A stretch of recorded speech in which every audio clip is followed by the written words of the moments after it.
আসসালামু আলাইকুম, হক ব্লগে আপনাদেরকে স্বাগতম। আমি আসছি গ্রামের এক গরুর হাটে। আসতে ভাই, এই দেখেন চাচা কত বেচছুন এটা? এই চাচা, এই কাকা কত হয়েছে? 34.5। এই দেখেন 34,500। দেখেন কালো রঙের গরুটা।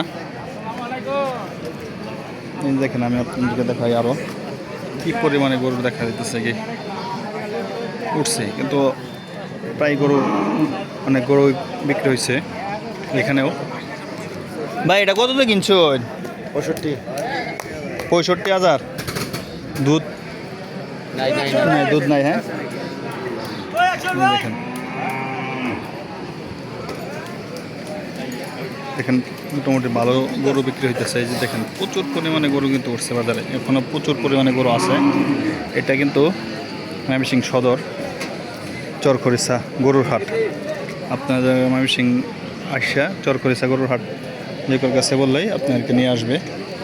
দেখতেই তো আছেন কী পরিমাণে আপনাদেরকে গরু উঠছে এবং কি বিক্রি হইতেছে। মোটামুটি দাম অনেকই কম। আমি যতটুকু জানি অন্য অন্য বাজার থেকে এই বাজারে অনেকটাই কম গ্রামে, এবং গ্রামের হাট তো পাক্কা রাস্তার সাথে গরুর হাটটা। এদিকে একটা রাস্তা আছে, এই যে এই দিক দিয়ে লোকজন আসতেছে। তবে এখনও যারা আমার চ্যানেলে নতুন হয়ে আছেন, সাবস্ক্রাইব করেন নাই, অবশ্যই সাবস্ক্রাইব করে দেবেন, বেল আইকনটাকে প্রেস করে দেবেন, লাইক দিতে অবশ্যই ভুলবেন না। সবাই ভালো থাকবেন, সুস্থ থাকবেন। আল্লাহ হাফেজ, আসসালামু আলাইকুম।